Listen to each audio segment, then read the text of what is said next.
In Munich, most people walk past this sculpture and this street without thinking about war. They know it as Rosenheimerplatz, the Gasteig, the Hilton, trains, concerts, offices. But under these paving stones stood a beer hall where one man tried to stop World War II with a single bomb. His name was Georg Elser. I've walked the ground where his bomb exploded. I've stood in the cell where he waited to die. And today, I've stood at the range where they shot him in the neck and burned his body with thousands of others. This is the story of the carpenter who almost killed Hitler, told from the places where he actually stood. Elser wasn't a general. He wasn't a spy. He was a carpenter from a small town in Württemberg, making cabinets and clock casings. As Hitler rose, Elser watched the changes. Flags, slogans, radios blaring speeches, neighbors joining the party. He refused the salute. He walked away when Hitler's voice came on. In 1938, the pattern became clear. The Sudetenland crisis, the Munich Agreement, territory swallowed in the name of peace. He understood what many around him didn't want to admit. This was heading toward a war that would burn Europe. Hitler had a ritual.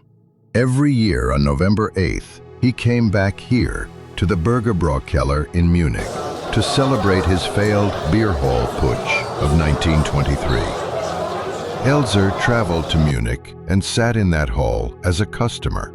He studied the podium, the exits, the guards. He noticed one detail no one cared about: a thick stone pillar directly behind the podium, bearing the weight of the ceiling, unguarded, never changing. At night, after the hall closed, he hid inside.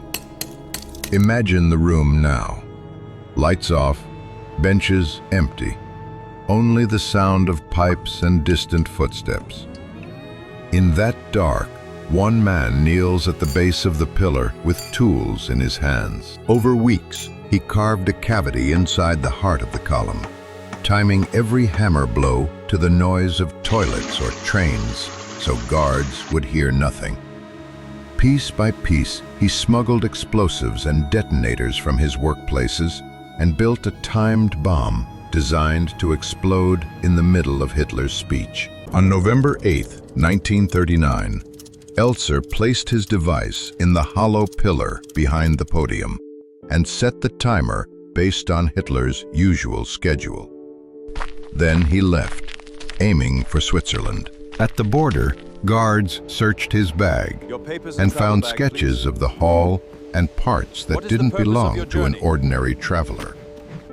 He was arrested hours before the bomb went off. Back in Munich, heavy fog forced Hitler to change his travel plans.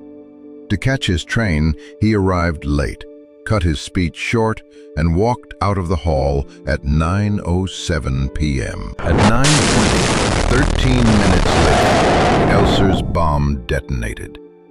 The pillar shattered. The podium collapsed. 8 people were killed and dozens wounded in the exact place where Hitler had been standing minutes before. The regime refused to believe one carpenter had come that close to killing its leader.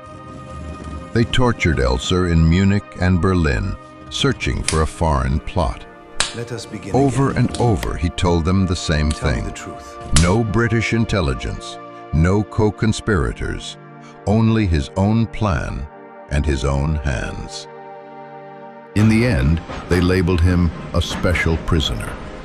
Not executed immediately, but kept as a future exhibit for a show trial after victory. First, he was sent to Sachsenhausen.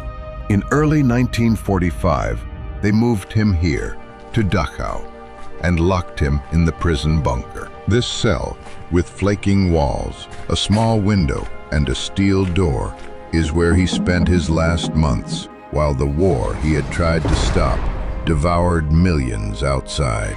The plan for a show trial died with the war.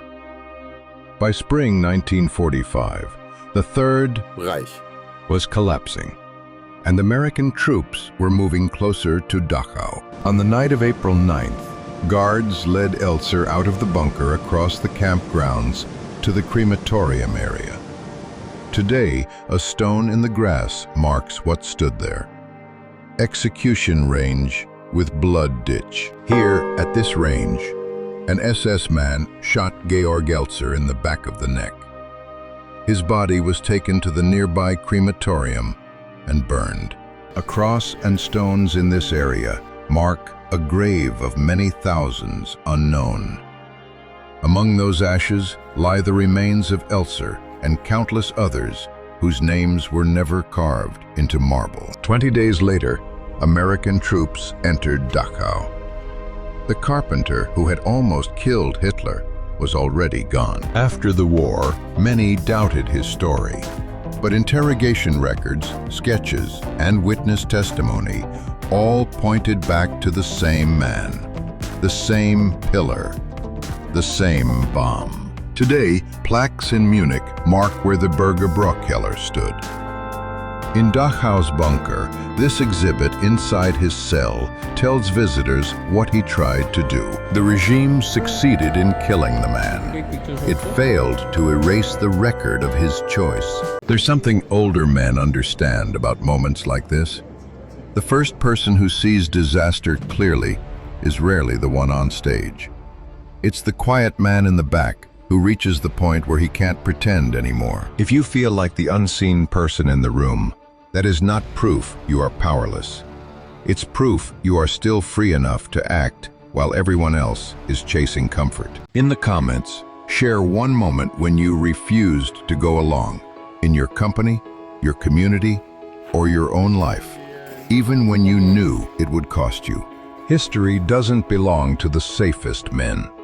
It belongs to the ones who were willing to stand alone in the dark and set the charge anyway.